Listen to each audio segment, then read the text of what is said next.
श्री गुरु गोविंद सिंह महाराज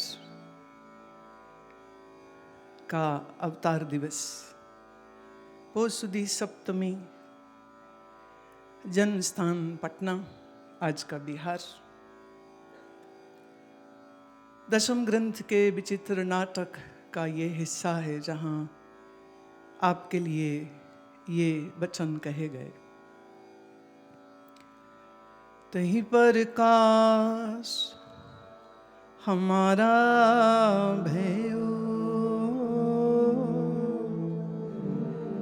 पटना शहर बिखे पावलयो।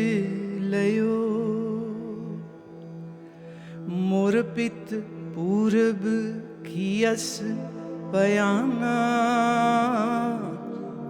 पाति पाति के तीर्थ नाना। जब ही जात त्रिवेणी भये,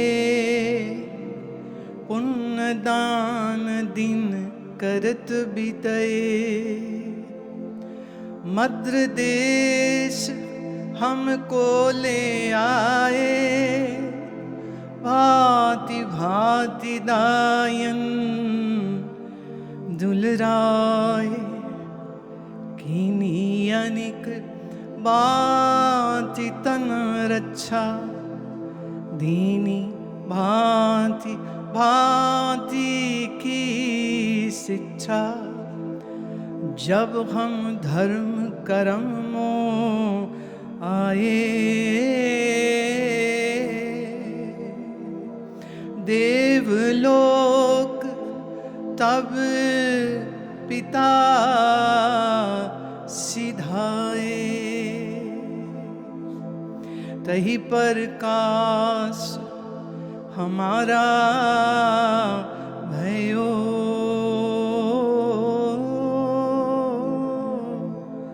पटना शहर बिखे पावलयो। ये कहा गया कि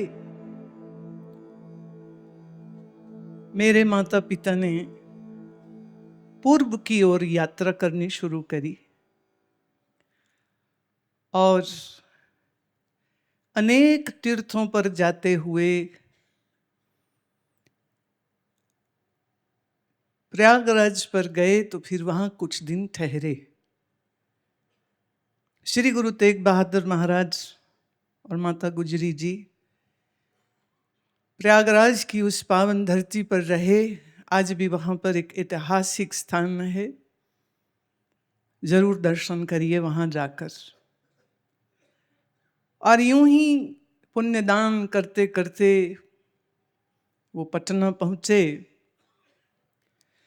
और यहाँ नामे गुरु साहब आगे धर्म प्रचार के लिए आसाम की ओर चले गए और माता जी वहीं रुक गए। और फिर इसी पटना शहर में गुरु महाराज का जन्म होता है।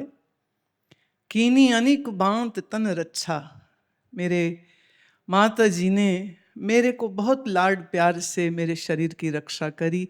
दीनी भांत भांत की शिक्षा, और मुझे भांति भांति प्रकार की शिक्षा प्राप्त हुई। और यहाँ रहते हुए मैंने ये समझा, मैंने ये जाना कि जब हम धर्म कर्म को आए, हम इस जीवन में सिर्फ एक ही काम करने आए हैं, वो है धर्म का पालन। और धर्म को पूरा करने के लिए, कर्मठ होकर के कर्म करने के लिए मेरा ये जन्म हुआ है। और उस जन्म को सार्थक करने के लिए गुरु महाराज जो अपनी बाल लीलाओं में, एक मैं लीला उनकी थोड़ा कहती हूँ कि बहुत लोग उनका दर्शन करने आते थे और बालक गोविंद कहते बहुत ही सुंदर थे। हर माँ को उसका बेटा सुंदर ही लगता है, लेकिन चूंकि ये श्री गुरु तेग बहादुर जी की संतान है और गुरु नानक की गद्दी पर विराजमान श्री गुरु तेग बहादुर जी के इस साहिबजादे को, इस पुत्र को देखने, दर्शन करने बहुत लोग आते। और ऐसे में एक भक्त आए और उन्होंने एक कलगी अर्पित करी और माता जी से कहा कि बालक गोविंद राय के धुमाले में ये आप कलगी सजा दीजिए। कहते हैं उस कलगी को जब लगाया गया तो वो और भी सुंदर लगने लगे। और बाल लीलाओं का एक हिस्सा जो मुझे बड़ा प्रिय है कि एक बार अपने मित्रों के साथ बालक गोविंद जी खेल रहे हैं गंगा नदी के किनारे, और खेल खेल में उनके हाथ से सोने का कंगन निकल गया, गिर गया। थोड़ी देर में माता जी आते हैं और सेवक आते हैं, उन्होंने देखा अरे एक कड़ा है एक है नहीं, तो पूछा कि ये आपका कड़ा कहाँ है? कहते कहाँ है, चलो दिखाता हूँ। तो जहाँ वो कड़ा गिरने की संभावना हो सकती है अपना दूसरा कड़ा उतारते हैं और गंगा जी में फेंक के कहते यहाँ गिरा था। तो पंजाब से गए हुए एक संत ने उस समय पर ये बात कही कि ये जो अद्भुत बालक है ये तो कैसा त्यागी है। बच्चे तो अपना कुछ भी खेल खिलौना न तो किसी को देना चाहते हैं न किसी से बांटना चाहते हैं, और ये कितने प्यार से उसको फेंक देते हैं। ये फिर जब समय आया आनंदपुर साहिब में विराजमान हुए गुरु साहेब, माता जी वहीं पर है, बालक गोविंद राय जी वहीं पर हैं, और बहुत लोग दर्शन को आते थे। और फिर एक समय कश्मीर से ब्राह्मणों का एक टोला आया और आपने आकर विनती करी कि महाराज हमारे ऊपर बड़ा जुल्म हो रहा है, हमारे लिए कुछ करिए। बोले क्या करें? बोले इस वक्त के तो जो वक्ती बादशाह है आप जाकर के उसको समझाइए कि हमको सुखपूर्वक जीने दे, हमारी जान माल के ऊपर खतरे बने हुए हैं। वो कहते हैं या तो जजिया दो और या तो इस्लाम कबूल करो। और हम वेद पाठी शिव की उपासना करने वाले आदि शंकराचार्य के चरण जहाँ पर पड़े, आचार्य अभिनव गुप्ता जैसे, पाणिनि, पतंजलि जैसे ऋषियों ने जहाँ तप किया है, हम उस स्थान पर रहते हैं। हम अपनी जान माल की रक्षा हेतु चाहते हैं कि आप जाकर के बात करें और उसको समझाया जाए कि हम पर इतना जुल्म ना करे। वो कायल करना अगर एक तरफ तलवार हो और दूसरी तरफ किताब हो तो जीत किसकी होगी? ज्ञानी विद्वान ब्राह्मण भक्त हैं, विद्वान हैं, संत हैं, ऋषि हैं, और सामने जो है वो जालिम है, तलवार लेके खड़ा है, गर्दनें काटता है, बेटियों को उठाता है। गुरु महाराज ने कहा कि ठीक है मैं आपकी तरफ से जाऊंगा, जरूर जाऊंगा। इसमें इतिहासकार ये कहते हैं कि जिस समय पर उन्होंने ये बात कही कि कोई महापुरुष जाए और हमारे लिए कुछ रास्ता ढूंढे, कोई महापुरुष जाए, तो सारी सभा चुपचाप सुन रही है बात। और इतने में 9 वर्ष के गोविंद राय आते हैं और आके कहते हैं अपने पिता 9वें गुरु श्री गुरु तेग बहादुर महाराज को कि पिताजी आपसे ज़्यादा महान कौन हो सकता है? आपसे बढ़कर के महापुरुष और कौन हो सकता है? तो अगर कोई बात करे तो आप ही करिए, और अगर कोई समझा सकता है तो आप ही समझा सकते हैं। जाइए। गुरु तेग बहादुर जाते हैं, लंबी यात्रा करते हुए आगरा में उनको गिरफ्तार कर लिया गया, दिल्ली ले जाया गया। वहां पर मुलाकात तो क्या करनी थी, सीधे सीधे इस जालिम औरंगजेब ने कह दिया कि या तो इस्लाम कबूल करो नहीं तो कोई चमत्कार दिखाओ। क्या है तुम्हारे पास अलग, क्यों तुम इस्लाम को कबूल नहीं करते हो? महाराज ने कहा कि इस्लाम कबूल करने की बात तो कहाँ उठती है, और चमत्कार करने, ये हमारे नजदीक परमात्मा की जात को साबित करने के लिए कोई एक तरीका या जरिया नहीं हो सकता है। पर उसके जुल्म की ऐसी आंधी चली, भाई मतीदास, भाई सतीदास, भाई दयाला जी, तीनों को, मतीदास जी को आरेख से चीर दिया गया, बीच में से शरीर के 2 हिस्से कर दिए गए। भाई सतीदास जी को रुई लपेट करके जिंदा आग में जला दिया गया था। भाई दयाला जी को उबलते हुए पानी में रखा गया और उबाल दिया गया था, और कहा कि देखो यही दुर्दशा हम तुम्हारी भी कर सकते हैं। पर शांति के सोमे तलवार के धनी, महाबलिदानी, महाक्रांतिकारी गुरुदेव ने कहा कि ये संभव नहीं है, आपको जो करना हो कर लो। तो चांदनी चौक में बीच बाजार में बैठा के सारे दिल्ली वालों के सामने उनको शहीद कर दिया गया, और ये ऐलान किया गया था कि अगर कोई इनकी लाश को लेने आए तो उनकी भी गर्दनें उड़ा देना। ये तो संजोग सुखद हुआ कि आंधी चल पड़ी, और उस आंधी का सहारा लेकर के एक भक्त ले गया महाराज के धड़ को, और भाई जैता जी महाराज के शीश को लिए कैसे कैसे छुपते छुपाते दिल्ली से आनंदपुर साहिब इस 9 वर्ष के गोविंद राय जी के पास पिता का कटा हुआ सर ला करके दे दिया। गए थे न्याय मांगने, पर जालिम से क्या कभी न्याय मिला है जो मिल जाता? और ये जो घटना घटी है, इस घटना ने आमूल इस नन्हे बालक के चित्त में ऐसी क्रांति उठाई कि बहुत हुआ। पंचम पातशाह श्री गुरु अर्जन देव महाराज को जहांगीर के ऑर्डर पर लाहौर में तत्ते तवे पर, गर्म तवे पर बैठा करके, गर्म रेत सिर में डाल करके, इतना कष्ट दे करके उनको शहीद कर दिया गया। और 9वें गुरु पिता पातशाह को यूं दिल्ली में इस तरह से उनको शहीद कर दिया गया।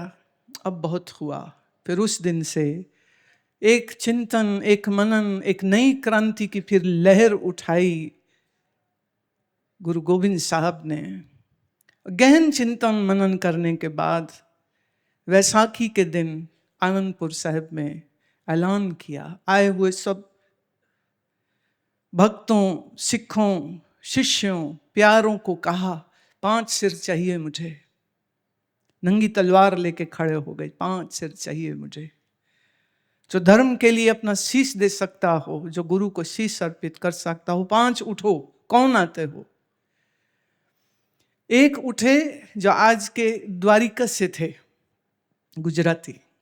एक महाराष्ट्र से उठे, एक उत्तर प्रदेश के उठे। यूं एक एक करके उठते चले गए, और वो 5 को वो टेंट में, तंबू में ले गए, और वहाँ कहते हैं अमृत पाहुल, जिसे पंजाबी में कहते हैं, अमृत छकाया और इनको नए नाम दिए और कहा आज से तुम सिंह हो, शेर हो तुम, और शेर बन के जीना है। 1.25 लाख से 1 लड़ाऊं तबे गोविंद सिंह नाम कहूं। मेरा नाम क्या है, इसकी पहचान मेरे शिष्यों से होगी। तो पहले उन 5 शिष्यों को अमृत पिलाया, उनको नए नाम दिए, उनके शीश पर पगड़ी सजाई, और फिर उन 5 से कहा कि अब यही अमृत मुझको भी दो। ये समानता, इक्वालिटी का एक ऐसा अजब दर्शन है कि फिर उन 5 ने मिलकर के आपको वह अमृत दिया, आपने वो अमृत पान किया, और उस दिन से कहा कि अब सब शस्त्र धारण करेंगे, सब शस्त्र धारण करेंगे और सब शास्त्रों का चिंतन मनन करेंगे। शास्त्रों के लिए गुरु महाराज ने बहुत पहले 5 शिष्यों को बनारस भेजा था, जिनको वैदिक विद्या के लिए आदेश दिया। जो विद्या पूरी होती है 12 साल में, वो उन्होंने 11 ही साल में पूरी कर ली, और वेद, वेदांग और संस्कृत इत्यादि प्रकांड विद्वान ये बनाए थे। जिनको निर्मल कहा जाता है, तो उस निर्मल संप्रदाय की जो शुरुआत है वो वहीं से हुई। और फिर गुरु महाराज ने कहा कि अब समय सिर्फ शास्त्रों का ज्ञान सुनाने का नहीं, अब तो शस्त्रों से क्रांति करने का समय है। गोविंद राय से फिर वो गोविंद सिंह हो गए। आज से शेर और अपने सब इन तैयार किए हुए शिष्यों को, सिंहों को शस्त्रों की ट्रेनिंग दी, सेना खड़ी करी। सेना तो गुरु हरगोबिंद साहब ने भी खड़ी कर ली थी। युद्ध तो श्री गुरु तेग बहादुर महाराज ने भी बहुत से लड़े, तभी तो उनका नाम तो तेगमल था। और जब जंगें इतनी जीत गए तो फिर नाम तेग बहादुर, तेग मतलब तलवार होता है, फिर नाम तेग बहादुर हो गया। सो उसी वीर बलिदानी 9वें गुरु के इस पुत्र ने ये अमृत पान करा के सिंहों की फौज तैयार करी। और याद करना, वो जो कलगी बचपन में लगी थी, वो बात मैंने इसलिए कही क्योंकि औरंगजेब का हुक्म था कि सिर्फ हम लोग कलगी पहन सकते हैं और कोई दास, ये गुलाम हमारे हैं। हिंदुस्तान में रहता हर इंसान मेरा गुलाम है, कोई गुलाम कलगी नहीं लगा सकता, कोई गुलाम घोड़े पे नहीं चढ़ सकता है। अरबी तुर्की कोई घोड़ा हो, सिर्फ हम चढ़ेंगे। तीसरा, कोई युद्ध के साजों को नहीं बजा सकता है। तो फिर आनंदपुर साहब में हमारे अनखी गुरु साहब ने एक शोभा यात्रा कहो निकाली, और उस प्रभात फेरी में तैयार किए हुए सब सिंह हैं, सब शस्त्रधारी हैं, सब घोड़े पर बैठे हैं, और आगे जिसको वॉर इंस्ट्रूमेंट्स बोलते हैं, वॉर म्यूजिक इंस्ट्रूमेंट्स, वो नगाड़े हो, धुंदुबियाँ हो, शंख हो, घड़ियाल हो, वो सब आगे। महाराज ने हुक्म दिया, इतने जोर से बजाओ कि दिल्ली बैठे इस बादशाह की नींद हराम हो जाए। इतना तुम बजाओ, इतने जोर से बजाओ। और फिर ये जंगी जो तैयार किया आपने, ये जो टुकड़ी तैयार करी, और उस समय पर की जरूरत क्यों हो गई? क्योंकि ये तो चल रहा था ना, 12वीं सदी से ही चल रहा था, 12th सेंचुरी से ही चल रहा था। औरतें उठाई जाती थीं और गजनी में बेची जाती थी। भारत से गई हुई इन औरतों को हिंदवाणी कहा जाता था।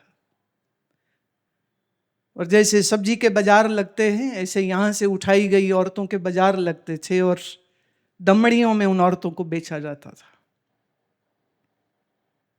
मान कुछ नहीं, सम्मान कुछ नहीं, डर है, खौफ है।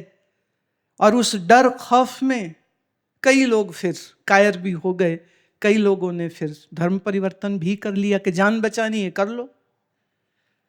पर जिनके दिलों में ज्वालाएं जल रही थीं, उन्होंने पूरी चोट दी।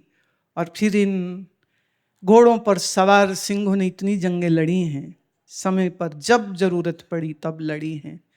और इन जंगों को जीतते हुए गुरु महाराज ने अपने सारे प्यारे प्यारे सिंहों को एक उदाहरण पहले अपनी दी। उनके अपने 2 पुत्र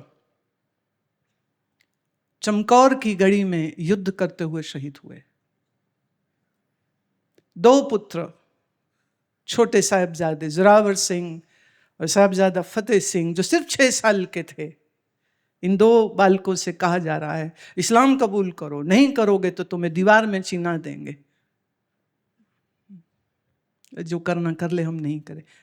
हैरानी आती, 6 साल का बच्चा, 9 साल का बच्चा, जिसके हृदय में कोई दया नहीं, कोई प्यार नहीं, जो इस देश को सिर्फ लूटने आया, जो इस देश की अस्मिता पर सिर्फ हाथ डालने आया है, उसने अपने जुल्म की इंतहा कर दी थी। और 4 साहिबजादे शहीद हो जाते हैं। श्री गुरु गोविंद सिंह महाराज के अपने पिता शहीद हो जाते हैं। उनकी अपनी माताजी सरंद के ठंडे बुर्ज में, सर्दी की ठंडी रात में अपने पोतों की शहीदी की खबर सुन के शरीर छोड़ देती हैं। और गुरु कहते हैं, चार मुए तो क्या हुआ, जीवत कई हजार। मेरे 4 पुत्र मरे, कोई दुख नहीं मुझको, मेरे हजारों पुत्र है। हर शिष्य, हर सिंह कहते थे मेरा पुत्र है। हर पुरुष के नाम के साथ सिंह लगाया, और हर स्त्री को कौर, कौर मतलब राजकुमारी होता है, हर औरत को कहा तू राजकुमारी। तो जितनी ट्रेनिंग पुरुषों को दी गई, उतनी ही ट्रेनिंग जो स्त्रियों को भी दी गई। स्त्री सिर्फ लंगर नहीं पका रही है, लंगर भी पुरुष और नारी इकट्ठे पकाते हैं। और जंग की जब बारी आती है, तब उस समय पर भी क्या औरत, क्या मर्द, क्या सिंह, क्या कौर, बराबर से सबने उस समय पर बिना डरे, बिना किसी खौफ के, और कहा तुम सिंह हो। याद रखना इस बात को। खुद गुरु साहब एक दरवेश हैं, एक महात्मा हैं, एक तत्वज्ञानी हैं, एक तपस्वी हैं, एक ज्ञानी हैं, और दूसरी तरफ वो एक बादशाह भी हैं। आमतौर पर क्या होता है, जो बादशाह है वो दरवेश नहीं होता। और अगर कोई बादशाह दरवेश होने लगे, कोई संत बनने लगे, तो वो अपनी राजापन छोड़ देता है, दरवेशी छोड़ देता है। बादशाह दरवेश बनता है तो बादशाहत छोड़ देता है। और दरवेश आज तक तो कोई बादशाह बने ही नहीं है। दरवेश तो मतलब सब परमात्मा के सुमिरन भजन में जो बैठा है, जो महात्मा है, उसको राजा होने से कोई शौक थोड़े ना है, वो तो सब छोड़ के बन गया। लेकिन गुरु साहब ने कहा, अब मैं एक नई पद्धति देता हूं, और वो पद्धति ये है कि मेरे एक हाथ में शस्त्र होगा। और महाराज बहुत बड़े तीरंदाज थे, धनुष बाण उनके शोभायमान होता था, तलवार के वो धनी थे, बर्छे के वो धनी थे, चक्र चलाने के वो धनी थे, घोड़े के सवारी के वो धनी थे। और दूसरी तरफ बुद्धि से, मन से वो परम ज्ञानी हैं, वो तत्व ज्ञानी हैं, वो ब्रह्म ज्ञानी हैं, तपस्वी हैं, और हृदय से प्रभु से इतने प्रेम में भरे हुए हैं कि उन्होंने यहां तलक कह दिया। गुरुदेव कहते हैं, साच कहूं सुन ले ओ सबे, साच कहूं सुन ले हो सबे, जिन प्रेम कियो तिन ही प्रभु पायो, जिन प्रेम कियो तिन ही प्रभु पायो। सच कहता हूं, जिसने प्रेम किया उसने प्रभु को पाया, जिसने प्रेम नहीं किया उसने परमात्मा को नहीं पाया।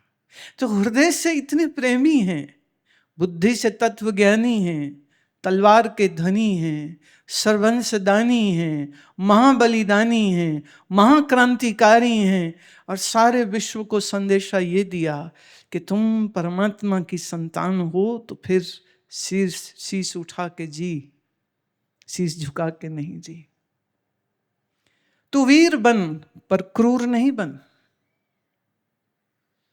तेरे दिल में नरमाई होनी चाहिए, तेरे दिल में मोहब्बत प्यार होना चाहिए। लेकिन तू कायर भी मत बन के तू कमजोर ही हो जाए और कोई भी आए और तेरे से तेरा सब कुछ लूट के चला जाए, कि तू अपनी भी रक्षा ना कर सके।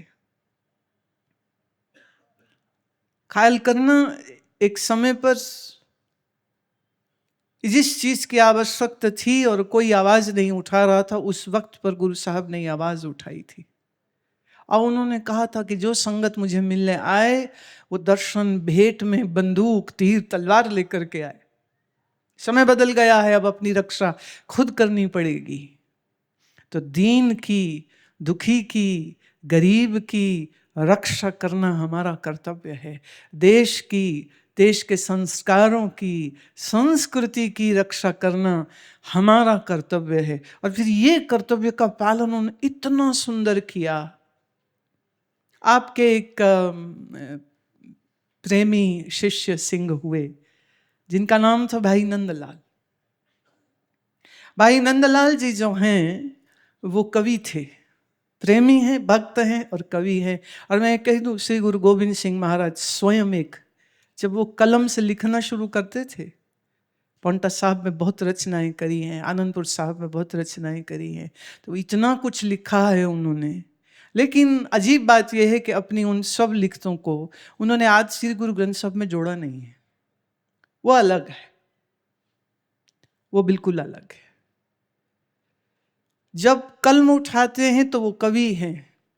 हिंदी, अवधी, ब्रज भाषा, संस्कृति, पंजाबी, सराइकी, मुल्तानी और पर्शियन जुबान को वो बहुत अच्छे से जानते थे। फारसी, पर्शियन। फारसी क्यों? क्योंकि कितने सालों तक इस देश में जब राज करने वालों की जो भाषा थी ना, वो पर्शियन थी।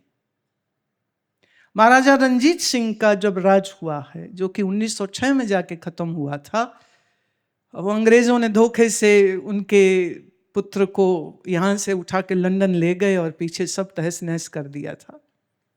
महाराजा रंजीत सिंह का जो खालसा राज है ना, उसकी बाउंड्री शुरू होती थी प्रयागराज से और ख़त्म होती थी आज का जो ईरान है, ईरान के बॉर्डर तक। और इधर से शुरू हो जाइए तो ऊपर तिब्बत तलक एक छत्र ये खालसा राज रहा। और कश्मीर में, तिब्बत में, लद्दाख में, लेह में उन्होंने बहुत सारे अपने जनरल जो हैं वो बैठा रखे थे कि ये सबको न्याय भी दें, गरीब की रक्षा भी करें और एक अच्छा राज भी दें। पर्शियन जुबान 1906 तक महाराजा रंजीत सिंह की जो रियासत थी उसमें भी ऑफिशियल लैंग्वेज पर्शियन थी। अजीब बात है, अभी भी पंजाब में जब वो ज़मीन कोई बेची खरीदी जाती है ना, तो उसमें ज़्यादातर पर्शियन शब्दों से पेपर वर्क सारा होता है। अभी ये नहीं मुझे समझ लगी कि आज तक वो भाषा बदली क्यों नहीं गई। बदली जानी चाहिए, कम से कम गुरुमुखी तो कर दो, करनी चाहिए। भाई नंदलाल जी गुरुदेव से इतना प्रेम करते थे, इतना प्रेम करते थे कि उनका दीदार करते हुए उनकी कलम बड़ी शायरी लिखती थी। और उस शायरी का एक बड़ा सुंदर नमूना जो है वो आज मैं गाऊंगी। तो पहले पर इसका अर्थ बता दूं, क्योंकि फारसी है भाई तो समझना पड़ेगा। नासिरो मंसूर गुरु गोविंद सिंह। नासिरो मंसूर मतलब गरीब का जो रक्षक है वो है गुरु गोविंद सिंह। एज दी मंजूर गुरु गोविंद सिंह। और अकाल पुरख परमात्मा ने जिसको स्वीकार किया और जिसको रक्षा और आशीर्वाद दिया वो है गुरु गोविंद सिंह। हकरा गंजूर गुरु गोविंद सिंह, जो सच बोलता है और सच का कस्टोडियन है वो है गुरु गोविंद सिंह। जुमला फैज नूर गुरु गोविंद सिंह, जिसका चेहरा ऐसा नूरानी है कि देख लो तो आंखें चौंधिया जाएगी। हक हक आगाह गुरु गोविंद सिंह, जो सच की आवाज और सच की चेतना है। हक मतलब होता है सच, जो सच बोलता है, जो सच की आवाज है, जो सच की शक्ल है वो है गुरु गोविंद सिंह। और एक बड़ा सुंदर इसमें जो शब्द इस्तेमाल किया है वो है शाह शहनशाह गुरु गोविंद सिंह, जो सारे शाहों राजाओं का भी जो राजा है वो है गुरु गोविंद सिंह। बर्दो आलम शाह गुरु गोविंद सिंह, दोनों दुनिया का जो मालिक है वो है गुरु गोविंद सिंह। खस्म राजा काह गुरु गोविंद सिंह, जो शत्रु पे विजय प्राप्त करता है वो है गुरु गोविंद सिंह। फायजुल अनवार गुरु गोविंद सिंह, जिसके चेहरे से वो नूर टपकता है कि कोई देखे तो आंखें चौंधिया जाती है। वो परमेश्वर की रोशनी, वो परमेश्वर की ज्योति, वो आभा जिसके मुखार वृंद पर दिखाई देती है, वो है गुरु गोबिंद सिंह। काशफुल असरार गुरु गोबिंद सिंह, जो गहरे रहस्यों को बता सकता है, गहरे गहरे रहस्यों को बता सकता है, वो है गुरु गोबिंद सिंह। कौन से गहरे रहस्य? एक एग्जाम्पल देती हूँ।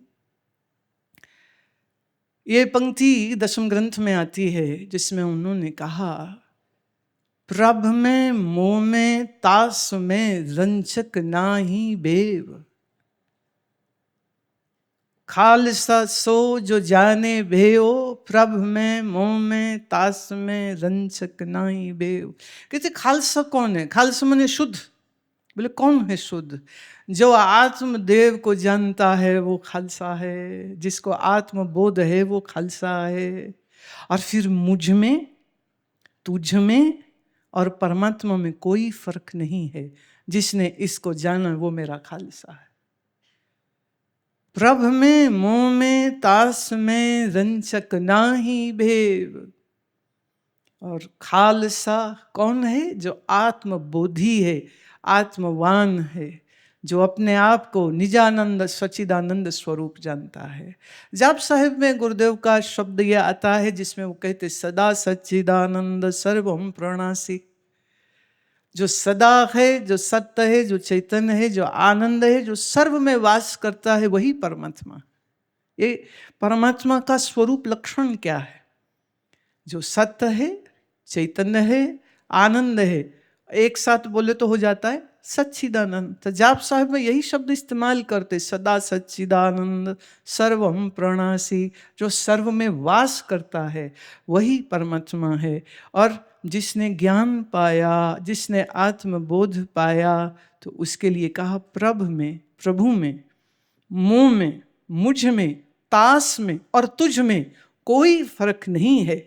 जिसने इस रहस्य को जाना वही मेरा शिष्य है, वही मेरा खालसा है। और याद रहे, वो बोला खाली ध्यान नहीं लगाता मेरा खालसा, वो तलवार भी रखता है, वो तलवार भी रखता है, वो अपनी रक्षा करनी जानता है। एक बार रामायण में अगर हम देखें तो जब श्री राम ने बाली को पेड़ के पीछे छुप के मारा था, तो उसकी पत्नी तारा ने बड़ा विलाप किया। तारा ने कहा कि हे राम, मेरे पति ने आपका क्या बिगाड़ा था जो आपने उसकी हत्या कर दी? क्यों मारा मेरे पति को?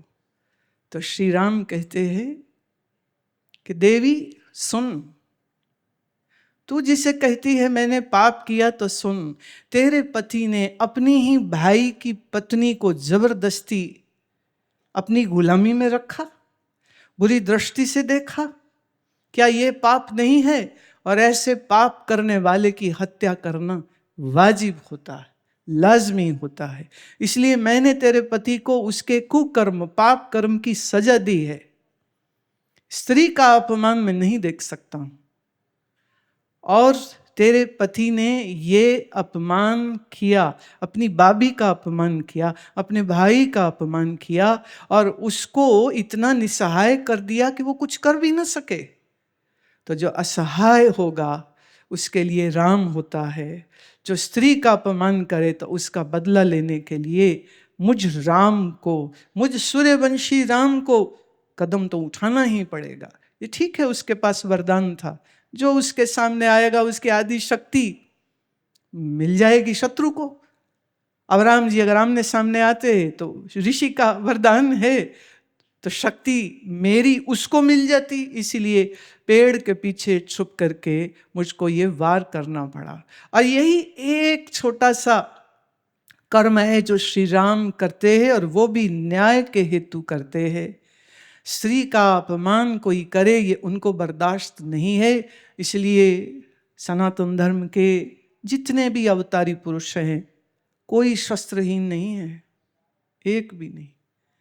श्री रामचंद्र भगवान के पास क्या है? धनुष बाण। श्री कृष्ण भगवान के पास सुदर्शन चक्र। श्री हनुमान जी महाराज के पास गदा है। दुर्गा के पास, माता भवानी के पास 8 शस्त्र है। गणपति के पास त्रिशूल है। महादेव के पास त्रिशूल है, इंद्र के पास वज्र है कोई जिसके पास शस्त्र ना हो? सारे शस्त्रधारी हैं। और उस समय असुर थे, राक्षस थे। अब असुर से लड़ाई करनी है तो कैसे करेंगे? हाथों से, वहां तो शस्त्र चाहिए। तो त्रिशूल, कृपाण, गदा, चक्र इत्यादि इन सब शस्त्रों की प्रैक्टिस होती थी। पांडव भी शस्त्रधारी थे, कौरव भी शस्त्रधारी थे। उत्तर भारत में शस्त्रों का ज्ञान देने वाले ऋषि का नाम विश्वामित्र, और दक्षिण भारत में शस्त्रों का ज्ञान देने वाले ऋषि का नाम अगस्त्य है। इधर ऋषि विश्वामित्र हैं, इधर ऋषि अगस्त्य है। और श्री राम को पहले विद्या किन से मिली? विश्वामित्र जी से। और वनवास काल में वो किन को मिलते हैं? ऋषि अगस्त्य को। और ऋषि अगस्त्य जी ने अपनी सारी विद्या श्री राम को दे दी, क्योंकि आने वाले समय में जो युद्ध की घड़ी आवेगी, उस युद्ध में ये सारे शस्त्रों का इस्तेमाल करने की आवश्यकता पड़ेगी। श्री कृष्ण भगवान सुदर्शन चक्र है रखते हैं, शस्त्र का ज्ञान रखते हैं। कई युद्ध उनको करने पड़े, धर्म की स्थापना हेतु शस्त्र उठाने पड़े, सबको उठाने पड़े। और फिर श्री गुरु गोविंद सिंह महाराज को अपने समय पर शस्त्र उठाना आवश्यक था आत्मरक्षा के लिए। और ये बात सत्य है। एक शायर ने कहा कि अगर गुरु गोविंद न होते, अगर गुरु गोविंद ना होते तो हम हिंदू इस देश में कैसे होते? हमें बचाने के लिए उन्होंने इतनी लड़ाइयां लड़ी। और अफसोस इस बात का है कि श्री गुरु गोविंद सिंह महाराज का इतिहास, उनके साहिबजादों का इतिहास आज देश जानता नहीं। मुझे कई लोग मिले परसों, उन्होंने कहा कि आप कह रहे हो शहीदी दिवस, हम तो आपके मुख से सुन रहे हैं, हमें तो कुछ नहीं पता था। तो अभी ये तो बात अच्छी नहीं है। जिसने देश हित में, धर्म के हित में इतनी कुर्बानी दी, उस प्यारे गुरु के जीवन के बारे में पता ही ना हो, परिचय ही ना हो, ये तो अच्छी बात नहीं है। सत श्री अकाल। बोले सो निहाल, बोले सो निहाल, बोले सो निहाल। गुरु महाराज की ये कृपा है कि हम उनके बताए हुए उन सब अमलों पर, उस सब ज्ञान पर जीवन को चलाए। उन्होंने कहा गोड़ मड़ी मठ पूल न माने। मड़ी मतलब कब्रें। आज कितने लोग हैं जो कब्रों पे पहुंच जाते हैं क्योंकि किसी फिल्म वाले को उस कब्र पे जाते देखा, किसी एक्टर, किसी क्रिकेटर को जाते देखा, तो सब चले गए। भूल गए तुम, भूल गए तुम।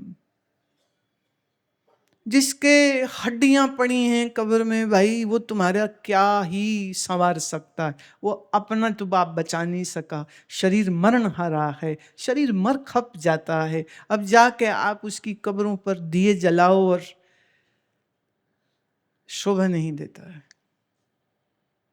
गुरु महाराज कहते हैं कि मैं तुमको सिखाने आया हूं कि तुम सिर्फ परमात्मा के हो, और किसी और से तुम अपना रिश्ता मत जोड़ के बैठ जाना। जैसे इंसान का बेटा इंसान है तो बंदर का बेटा बंदर है, हाथी का बच्चा हाथी है, ऐसे परमात्मा का बच्चा परमात्मा। और स्वयं के स्वरूप को जानने के बाद कोई दुख, कोई शोक, कोई रोग, कोई मोह रह सकता है क्या? कोई कमजोर कायर रह नहीं सकता है अगर अपने निजानंद स्वरूप को जानता हो तो। आज श्री गुरु ग्रंथ साहब की पूरी वाणी उसी सच को जानने का एक जरिया है। लेकिन जीवन की लड़ाई लड़ने के लिए महाराज ने कहा आंखें खोल के रख, आंखें खोल के रख। धर्म की शिक्षा घर से मिलनी चाहिए। क्या आप अपने बच्चों को धर्म की शिक्षा देते हो? या आप अपने बच्चों को सिर्फ महंगा ब्रांड का सामान खरीदो और फैशन को फॉलो करना सिखाते हो? आप बोलते नहीं हो, बस करोगे जो तुम्हारे बच्चे वही सीख लेते हो। सारा समय खाना पीना, ऐश-आयाशी, घूमो फिरो घूमो फिरो घूमो फिरो घूमो फिरो। महाराज कहते हैं, अरे अपना आप तो जान, तू है कौन? आत्म रस जिन जाने सो है खालस देव। जिसने आत्मा के रस को जाना वो है खालसा। आत्म रस जिन जाने सो है खालस देव। प्रभ में मुँह में तासों में रंचक नाही भेव। ये भेद कोई तुम्हारी आंखों में रहने नहीं चाहिए प्यारे। अपने नजर तो दौड़ाओ, अपने निजानंद स्वरूप को देखो तो सही। तुम हो कौन, पहचान तो करो अपनी।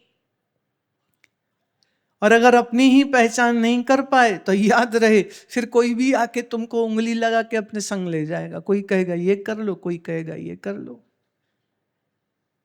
बाणी पढ़िए, सिर्फ मत्थे न टेकिए। बाणी पढ़िए, बाणी समझिए, बाणी का रस मानिए और अपना इतिहास कभी न भूलिए। जो लोग अपना इतिहास भूल जाते हैं उनका कोई भविष्य नहीं होता है, याद रहे। मैं तो यही सोच रही थी कि हमारे बाप के बाप के बाप के बाप के बाप जो रहे होंगे, हाँ, वो डरे नहीं थे, वो कायर नहीं थे, उन्होंने धर्म नहीं बदले थे, इसलिए तो आज हम हैं ना यहाँ पर। वो कायर नहीं थे, वीर थे। कितनी मुश्किलें सही होंगी उन्होंने, पर सह ली। दो चीजों का संतुलन दिया उन्होंने। कहा ज्ञान चिंतन करो, तो ज्ञान चिंतन के लिए वाणी दी। और समाज की एक अच्छी व्यवस्था बननी चाहिए जिसमें किसी को डर नहीं हो, खौफ नहीं हो, और जिसके दिल में सेवा, और ऐसी सेवा। एक आपको मैं वृत्तांत सुनाना चाहती हूँ। जब युद्ध चल रहे थे तो एक गुरु महाराज के सिंह थे जिनका नाम था भाई कन्हैया। उनकी शिकायत गुरु महाराज के पास लाई गई कि हम लोग जंग में बड़ी मुश्किल से शत्रु को हराते हैं और ये जा जाके उनको अपनी मश्क से पानी पिलाता रहता। तो गुरुदेव ने, गुरु गोविंद सिंह महाराज ने उसको पूछा, क्यों, ये क्या आपकी शिकायत लगा रहे हैं, आप शत्रुओं को पानी पिलाते हो? तो उन्होंने हाथ जोड़े और आंख नीची किए किए ही बोलते हैं, कहते, शाह शहंशाह बादशाह, दीन निवाज, गरीबों की सहायता करने वाले, मेरे लिए कोई शत्रु है ही नहीं। मैं तो जहां देखता हूं मुझे तेरा चेहरा दिखता है, और जब तेरा चेहरा हो और हाथ ऐसे हो कि पानी दे दे तो मैं कैसे मना कर दूं? तू मेरे से जल मांगेगा तो मैं कैसे मना कर सकता हूं? मेरे लिए कोई शत्रु नहीं है, मेरे लिए कोई बुरा नहीं है, मेरे को तो सब और मेरा गोविंद नजर आता है। मैं क्या करूं, मैं कैसे हाथ रोक दूं? तो मेरी मश्क नहीं रुक सकती। आप जो सजा देना चाहो दे सकते हो, मेरा सिर आपके कदमों में है। कहते हैं गुरु महाराज अपना आसन छोड़ते हैं, आगे जाते हैं, उसको अपने गले से लगा लेते हैं और कहते, कन्हैया जहां मुझे प्यास लगी होती है वहां फिर मेरे जख्मों पर मरहम पट्टी भी कर दिया कर। ये मरहम और पट्टी भी रख। रेड क्रॉस तो महाराज बहुत देर बाद बनी है, अभी कुछ समय पहले बनी है। मैं समझती हूँ कि मानव की सेवा करने का बीड़ा जो उठाया है वो मेरे गुरु गोविंद सिंह महाराज ने उठाया है, और भाई कन्हैया जी के हाथ से उन्होंने वो सेवा शुरू कराई कि जंग में जो घायल होगा उसको पानी भी पिलाओ, उसके जख्मों पर मरहम भी लगाओ, उसको पट्टी भी करो। और वो सेवा करने वाले सेवापंथी संतों की जगह आज भी पंजाब में एक जगह पर है। मैं बहुत बच्ची थी, हमारे कोई रिश्तेदार की शादी थी, तो वो लोग सब उनके उस स्थान पर लेके गए, सेवापंथियों का वो गुरुद्वारा। तो उस गुरुद्वारे में हम लोगों को दर्शन करने का मौका मिला जो उस समय पर वहाँ सेवा करा रहे थे। तो वहाँ उन्होंने एक बड़ी सुंदर आर्ट गैलरी बना रखी है, जहाँ इस घटना को चित्रों के द्वारा, पेंटिंग्स के द्वारा उन्होंने वहाँ लगा रखा था कि आप वो पूरी जो स्टोरी है जो मैंने अभी आपको सुनाई, वो पूरी कथा चित्र के माध्यम से वहाँ पर मैंने देखी। तो बड़ा मन को लगा कि क्या दूरदर्शिता है। ये तो भगवत गीता में जैसे श्री कृष्ण कहते ना, यो माम पश्यति सर्वत्र, जो मुझे सर्व में देखता है, तो उसका नाम भी गोविंद और इनका नाम भी गोविंद। और बात वही कह रहे हैं कि सिर्फ पानी ही मत पिला, जब सब में मुझी को देख रहा है तो सिर्फ पानी ही मत पिला, मुझे फिर मरहम भी तू दे देना फिर। और वो मरहम पट्टी और मानवता की सेवा का क्रम आज भी चल रहा है, आज भी चल रहा है। ये भारत का सौभाग्य है, हमारे यहाँ ज्ञानियों ने इतने सुंदर सुंदर, इतने प्यारे प्यारे हमको ये वृतांत दिए हैं कि जिनको सुनते हैं तो दिल में एक वलवले से उठते हैं, दिल में एक कुलबुलाहट सी हो जाती है। कैसे लोग थे ये, कैसे लोग थे ये, कि अपने जीवन की इतनी इतनी बड़ी मुश्किलों का सामना करते हैं, लेकिन परमात्मा से जो उनकी लगन है, जो उनका प्रेम है, उसमें इतना भी फर्क नहीं आता। आपको क्या लगता है, जिसके 4 पुत्र शहीद हो चुके हों, जिसके पिता शहीद हो चुके हों, जिसकी माता शहीद हो चुकी हो, उसको तो परमात्मा से बड़ी नाराजगी रखनी चाहिए ना। पर इनके चित्त में किसी से कोई नाराजगी नहीं। यहां तक कि जब आप पंजाब छोड़ करके दक्षिण चले गए और महाराष्ट्र के हजूर साहब, जहां आज नंदेड़ में जो जगह है वहां पर गुरुद्वारा साहब है, जहां नंदेड़ में वो रहे हैं, वहां से उन्होंने फिर एक चिट्ठी औरंगजेब को लिखी थी और ऐसी ऐसी बातें कही। तो कई इतिहासकारों का कहना है कि जो सच्चाइयां महाराज ने लिखी हैं, उन शायद सच्चाइयों को पढ़ सुन के ही वो मन से टूट गया था और इसीलिए शायद जल्दी मर गया था। ऐसा कई इतिहासकारों का कहना है। वो चिट्ठी भी अपने आप पे बड़ी कमाल की है, और आप अगर ढूंढेंगे तो तुम्हें मिल जाएगी, थोड़ा गूगल कर लीजिएगा, ये चिट्ठी मौजूद है। लिखी तो फारसी में थी, बट उसकी ट्रांसलेशन अंग्रेजी में, हिंदी में, पंजाबी में उपलब्ध है, जहां वो कहते हैं कि मासूम बच्चों को तुम शहीद कर देते हो और उसके बाद तुम कहते हो कि तुम धर्म अपने दीन पर चलते हो। दीन पर चलने वाले लोग ऐसे तो नहीं होते।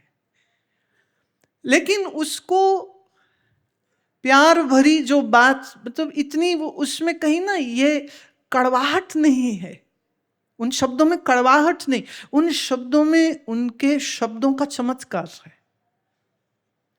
शब्दों का चमत्कार है, सौंदर्य है, वो जैसे लिखते हैं। लेकिन एक एक पंक्ति ऐसी है कि शीशा दिखाना, एक आदमी को शीशा दिखाना कि तुमने किया क्या है और तू क्या सोचता है। और देख लीजिए समय कैसे न्याय करता है। आज उसका नाम लेवा कोई नहीं, और आज 358 ईयर्स हो जाएंगे महाराज को इस संसार से गए हुए, और आज भी हम उनकी बात कर रहे हैं, उनका नाम ले रहे हैं, हम उनको प्रणाम कर रहे हैं, हम उनके सजदे कर रहे हैं, हम उनको याद कर रहे हैं, हम उनकी वाणी को गा रहे हैं, हम उनके जीवन से कितनी प्रेरणा ले रहे हैं, ज्ञानियों की, गुरुओं की। वो फतेह ही फतेह।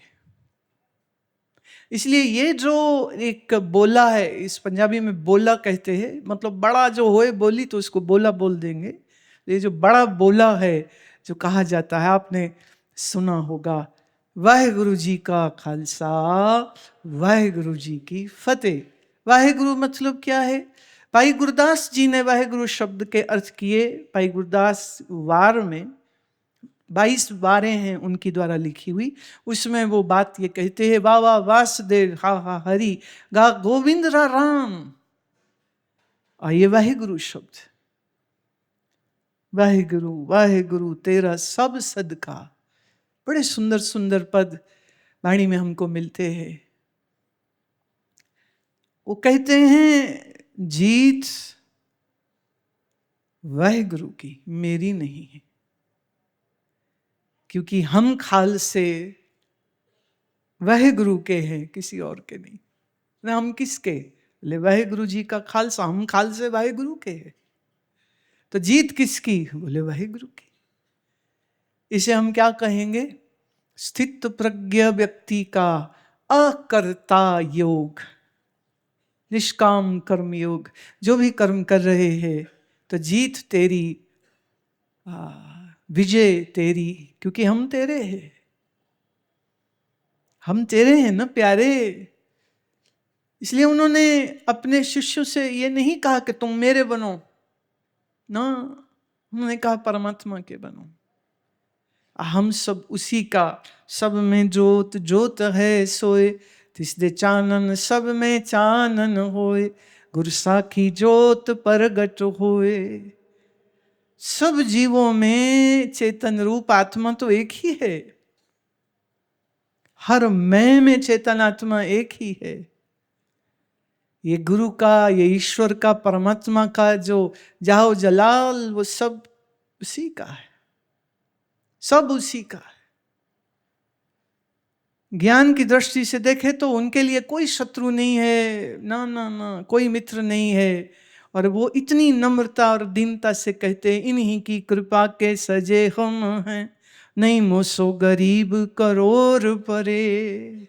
तेरे जैसे करोड़ों होंगे, जो दिया तूने दिया प्रभु, जो सजाया तो तूने सजाया, विजय दी तो तूने, जिताया तो तूने, शिकायत नहीं कभी करी,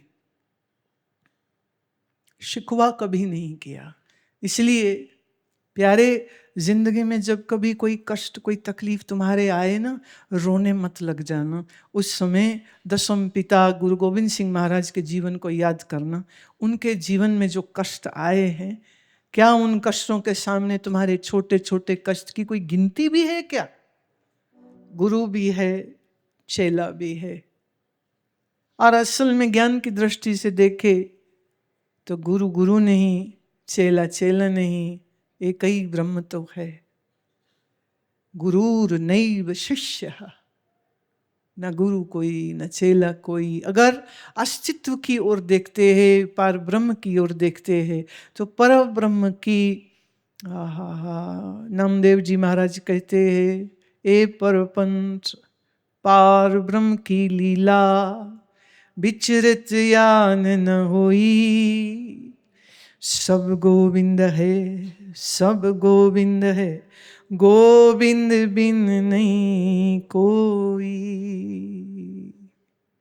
सब गोविंद है। फिर तो ज्ञानी की दृष्टि से संसार तो है ही नहीं, अज्ञानी की दृष्टि से संसार है, ज्ञानी की दृष्टि से संसार है ही नहीं। लेकिन एक श्रेष्ठ गुरु कौन हो सकता है? जिसको चेले से कुछ चाहिए नहीं। ऐसा एक कथानक इतिहासकारों ने कहा, कविश्वरों ने कहा। वो कहते हैं, जब अमृत छकाया, पंच प्यारे बनाए, अपना स्वरूप दिया, तो 5 सिंहों ने कहा, महाराज हमको ये अमृत तब मिला जब हमने अपना सिर दिया। आप हमसे अमृत ले रहे हैं, आप क्या देंगे? ये इतिहासकार कविश्वरों की भावनाएं। तो उन्होंने कहा, तुमने एक सिर दिया, मैं कई सिर दे दूंगा। पिता का सिर दे चुका, पिता का सिर दे चुका, औरों के भी दूंगा। लेकिन इस अमृत क्या? शरीर अमृत नहीं है। शरीर क्या है? असत, जड़, दुख रूप। ज्ञान का सूत्र क्या कहता है? शरीर है असत, जड़, दुख रूप। शरीर क्या है? हाड, मांस, नाड़ी को पिंजर, एक पंखी बसे बेचारा। इस शरीर की पिंजरे में जो कैद है वो जीव रूपी पक्षी। शरीर क्या है? सप्तधातु, जिसमें मल है, मूत्र है, विष्ठा है, पीक है। शरीर में अच्छा तो कुछ भी नहीं, पर इस शरीर के अंदर जो चेतन आत्मा है वो सत्य है, चेतन है, आनंद है। सच्चिदानंद है। पर अज्ञान से तुम अपने आप को शरीर समझते हो, इसी को मैं समझते हो, इसी को मेरा समझते हो। तो आप शरीर के होना चाहते हो, आप परमात्मा के तो हुए ही नहीं। होना था परमात्मा का, हो गए शरीर के। किसी को पूछो तुम्हारे साथ कौन है, कहेगा मेरी मम्मी है, डैडी है, भैया है, बहन है, ये है, वो है, सब बोलता है। रिश्ते बोलता है, शरीर बोलता है, पहचान देता है, सामाजिक पारिवारिक पहचान देता है। फिर है कोई जो ये कहे कि मैं पूछूं किसके साथ आए हो, अब वो कहे प्रभु के साथ आए। अंतर्बाहर वही प्यारा है। कौन हो तुम, कौन हो तुम? और वो कहे मैं तो आत्मस्वरूप हूं, मैं तो दे ही नहीं हूं। ना इस माई ना इस पूता, कबीर साहब कहते ना इस माई ना इस पूता, इसकी ना कोई माँ है ना इसका कोई लड़का है। आत्मा का ना बाप कोई ना माँ कोई, आत्मा का ना पुत्र कोई ना पुत्री कोई, ना बहन कोई ना भाई कोई। किसके हो तुम? कहते ना इस माई ना इस पूता, इस मरते को जो कोई रोवे, जो रोवे अपनी पत खोवे। कहो कबीर हम राम की अंश, जस कागज पर मिटे न मंस। कागज पर स्याही से तुम कुछ लिख दो, उस स्याही को तुम उस कागज से जुदा नहीं कर सकते हो। स्याही और कागज एक हो जाते। ऐसे कहते मैं राम का अंश हूं, तो राम को तुम मुझसे अलग ही नहीं कर सकते। किसके हैं? हम तो परमात्मा के हैं। पर अज्ञानी क्या कहता है? कभी बोलेगा हम इस जाति के हैं, कभी बोलेंगे हम इस कास्ट के हैं, कभी बोलेंगे हम क्षत्रिय ब्राह्मण वैश्य है, अग्रवाल है, सिंह है, रंधावा है, संधू है, ग्रोवर है, अरोड़ा है, ये सब बोलते हैं। आपकी पहचान मालूम क्या? पासपोर्ट के लिहाज से तुम सब भारतीय हो, बात खत्म। पासपोर्ट नहीं है तो आधार कार्ड तो है ना। So who are you? भारतीय। हम भारतीय। तुम्हारी यही पहचान है प्यारे, अपनी इस पहचान को मत भूलना। भरत ऋषि की संतानें हैं हम, गौरवशाली योद्धा, सेनानी, राजा, ज्ञानी, महात्मा, ऐसे हमारे पूर्वज हैं। कौन है? तो पासपोर्ट या आधार कार्ड के हिसाब से हम भारतीय हैं, और वैसे पूछो तो कौन है? कहो कबीर हम राम के अंश, हम तो भगवान के हैं, हम तो भगवान के हैं। हाँ, आत्मज्ञान पा लिया, भगवत ज्ञान हो गया, तो तुम कह सकोगे आत्म रस जिन जाने सोहे खालस देव। हम तो आत्मा अनुभव कर लिया, अब प्रभ में, मोह में, तास में रंचक नहीं भेद, कोई भेद नहीं रह गया। ये ज्ञानी की दृष्टि है। अज्ञानी की दृष्टि क्या है? वो तो कटा फटा है ना, बिल्कुल कटे फटे, बिरादरियों में कटे फिटे हैं। एक बार मुझसे किसी ने पूछा आप कौन होते हो? मैं, व्हाट डू यू मीन? आप कौन होते हो? नहीं नहीं, मतलब आप पीछे से कौन है? पीछे से कौन है का क्या मतलब? अब वो पूछना चाह रहा था कि हमारी वो जो कास्ट है वो क्या है। आप पीछे से कौन हो? मैं राम। नहीं नहीं, मतलब अग्गे की लांदे हो? मैं क्या राम? हाँ, मेरे नाम के साथ तो हरि लगता है ना। मेरे गुरुदेव ने जो मुझे नाम दिया, सन्यास का नाम स्वामी गुरु प्रीति हरि। स्वामी मतलब जिसने अपने आप की पहचान करी। सो एम आई, मैं वही हूं, तत्वमसी। हाँ, गुरु से प्रेम करते थे तो उन्होंने नाम वो दे दिया, पीछे लगाया हरि। हरि क्यों? क्योंकि हरि के ही हैं तो हरि ही हैं, और कौन है? पीछे से कौन हो? मैं हरि। आगे से कौन? मैं हरि।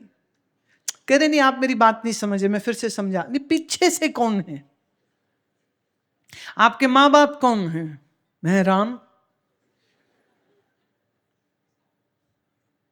कह रहे आप तो मजाक कर रहे हो। मैं तो बहुत सीरियसली बोल रही, मैं बिल्कुल मजाक। मैंने कहा वैसे भी तेरा मेरा कोई मजाक है क्या? तू मेरा मामा लगता है कि तू मेरे से मजाक करे और मैं तेरे से मजाक करूं? Who are you? कह रहे नहीं, मैं तो एक सिंपल सा सादा सा सवाल किया है। और कहते ठीक है, आपकी मौजे जवाब ना दो, पर मेरे हिसाब से तो आप तो ब्राह्मण हैं। अच्छा, मैं ब्राह्मण किसको कहते? अब फिर फंस गए वो, क्योंकि वो उसमें भी 12 कोटि होती है। मैंने कहा अरे प्यारे, ब्राह्मण सो जो बिंदे ब्रह्म, जो ब्रह्म का बोध करे सो ब्राह्मण।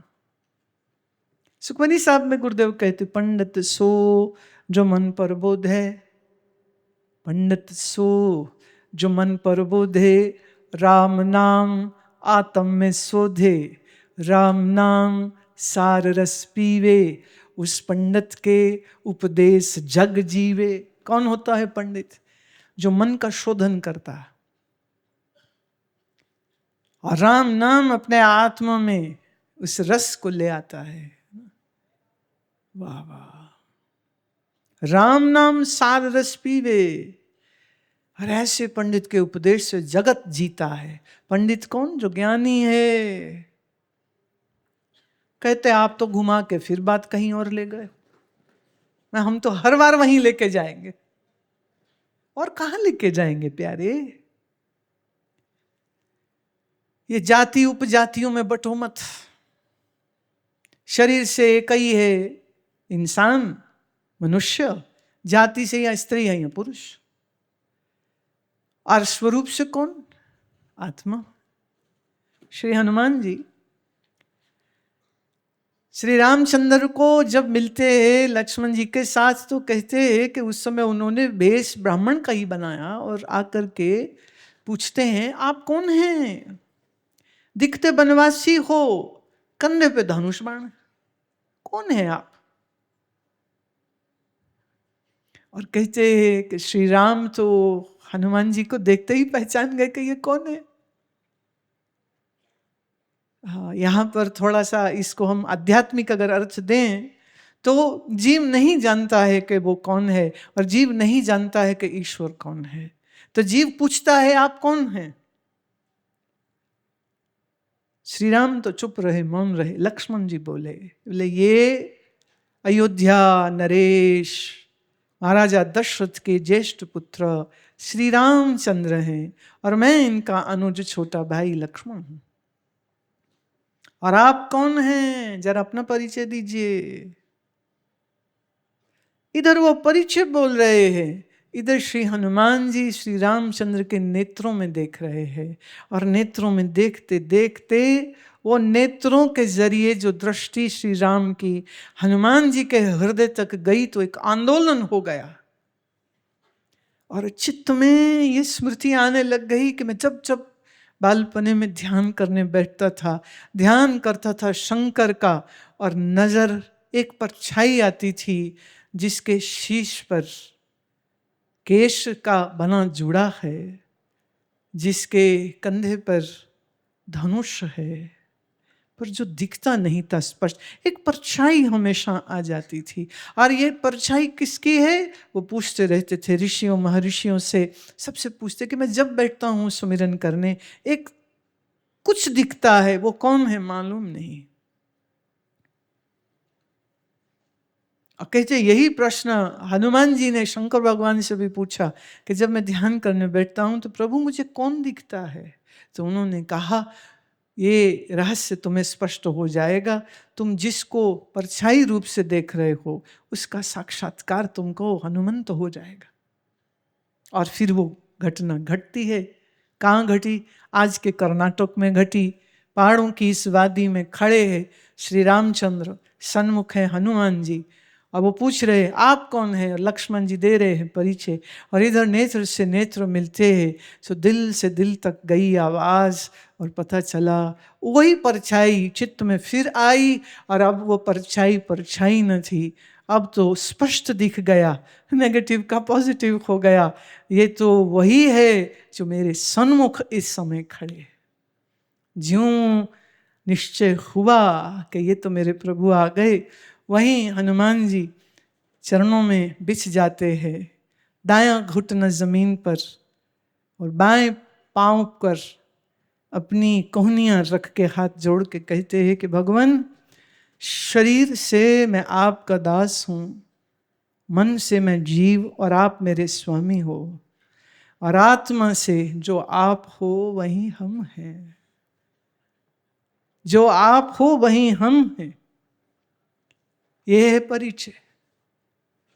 और श्री राम पकड़ते हैं हाथ और झट सीने से लगाते हैं, कह रहे अब इतने ही दूर क्यों रहोगे, परछाइयों को देखते रहे, अब सन्मुख हूं तो आओ मेरे लगो हृदय के साथ। और ये जो फिर भक्त और भगवान का आलिंगन हुआ है, ये जो फिर प्रेम की रसधार बही है श्री हनुमान जी के आंखों से, परिचय क्या है? तो स्वरूप से, आत्मा से, जो राम है वही आत्मा है, जो आत्मा है सो ही राम है। और मन के हिसाब से मैं भक्त हूं तुम्हारा, मैं दास हूं तुम्हारा, तुम स्वामी हो मेरे।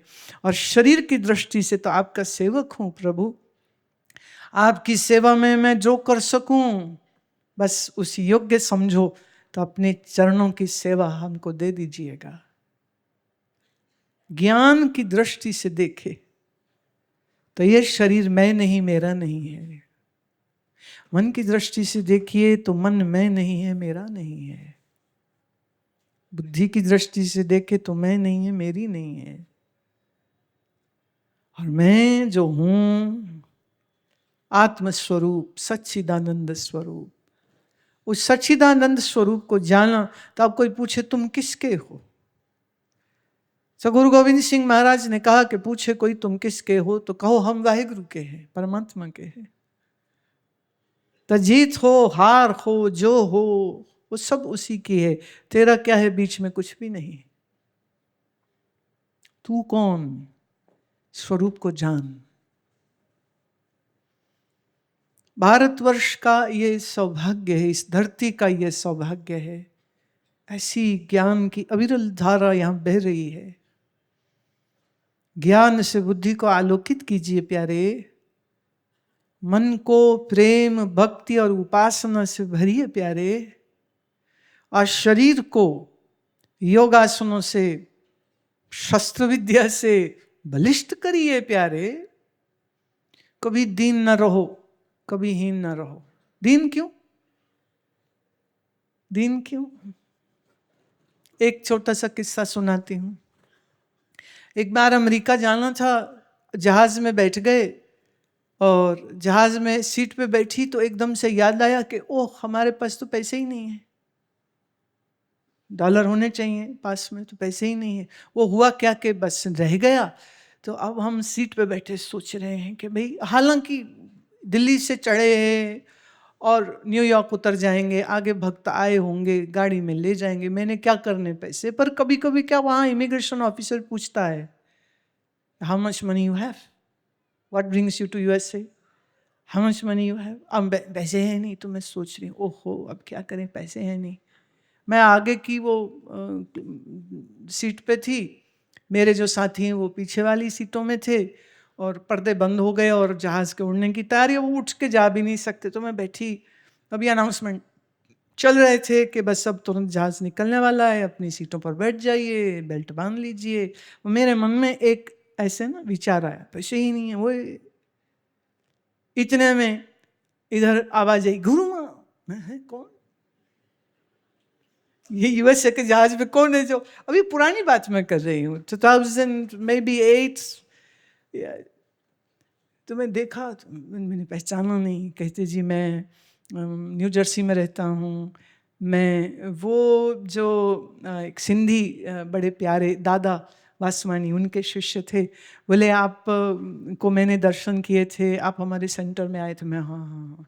कह रहे जी मेरे को तो इतनी खुशी हुई, जैसे ही आपको देखा आप आ रहे हैं मैंने नोट कर लिया कि अच्छा ये इस सीट में बैठे हैं, तो जैसे ही लगा कि आप अब कंफर्टेबल हो गए उस सीट में, मेरे से रहा नहीं गया, तो मैं रिक्वेस्ट करके एयर होस्टेस से मैं आपके पास आया हूँ, और कुछ है नहीं मेरे पास, तो ये ऐसे ही बिना लिफाफे के दे रहा हूँ, ये $500 ले लो।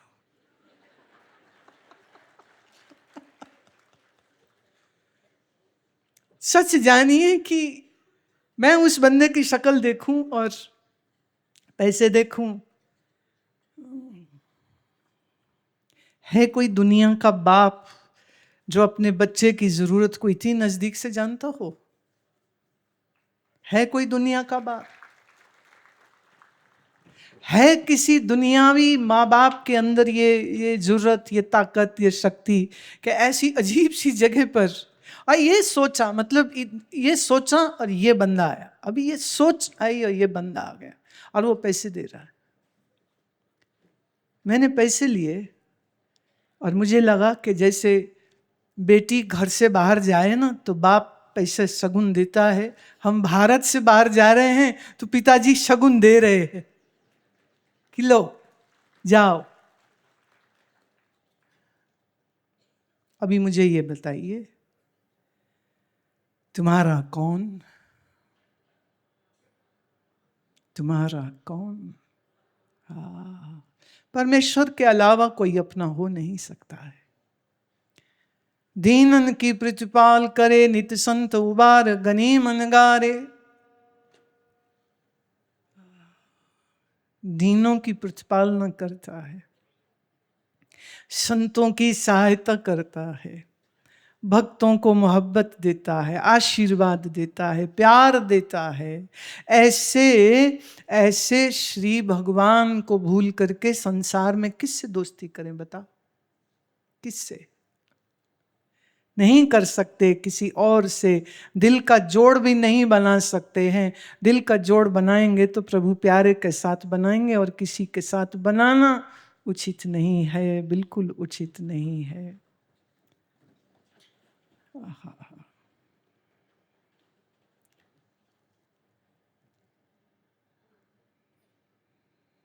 गुरु के इस रस को अपने हृदय में बसाइए। अपने जीवन से जो उन्होंने शिक्षा दी है, अपने जीवन से उन्होंने प्रैक्टिकली एक्सपीरियंस दिया है, ऐसा जीवन होना चाहिए। दिल मन सूरत सिर्फ प्रभु के साथ, दुनिया के साथ कभी भी नहीं। और जीत हो तो कहो उसने दी है, और हार हो जाओ तो कहो वो भी उसी ने दी है। क्योंकि जे सुख देता तुझे आराधी, दुख भी तुझे ते आई। जो राज देवे तो कवन वडाई, जो भीख मंगाए तो क्या घट जाई। जे सुख देता तुझे आराधी, दुख भी तुझे ते आई। दुख आए सुख आए मैं तो तेरा ही सुमिरन करूं। तू भीख मंगा के तू राजा बना, हम हर हाल में खुश रहते। मैं हूं परम पुरख को दासा, देखन आयो जगत तमाशा। ये जगत का तमाशा देखने में आया हूं, गुरुदेव कहते हैं, और हूं मैं परम पुरख का दास, और किसी इंसान का दास नहीं होता हूं मैं। तो सिंह किसका, संत किसका, सिख किसका, भगत किसका? बोले सिर्फ परमात्मा का, और किसी का भी नहीं। ये याद रहे तो बस फिर जिंदगी जियो, अपने कर्तव्यों का पालन करो, देश से बहुत प्यार करो। जिस देश के लिए, जिस धर्म के लिए गुरु कुर्बानी दे देता है, उस धर्म का बहुत आदर करो। अपने सदग्रंथों का बहुत आदर करो। वाणी संग प्यार करो, वाणी का कीर्तन करो, वाणी के रहस्य को समझो, मेहनत करो, बुद्धि को ज्ञान से आलोकित करो। इस गुरुपुरब को मनाने का सबसे बड़ा तरीका यही है कि जो उपदेश गुरु ने दिया है, उस उपदेश को हम प्रैक्टिकली अपने जीवन में ले आए। मन में ध्यान, बुद्धि में ज्ञान, शरीर से सेवा, और फिर तुम्हारे बाजुओं में बल होना चाहिए। और यहाँ तुम सिंकड़े सिंकड़े 1.5 हड्डी बैठे हो, हवा चल जाए जोर तो उड़ते फिरोगे तुम। तगड़े बनो, बलवान बनो, सीखो, स्त्री भी पुरुष भी सीखो, शरीर को बलि बनाओ। उठ नहीं सकते, घुटने दुखते, कमर दुखते, अरे ऐसे थोड़े ना है। वीर बनो, बलवान बनो, ज्ञानवान बनो, ध्यानवान बनो।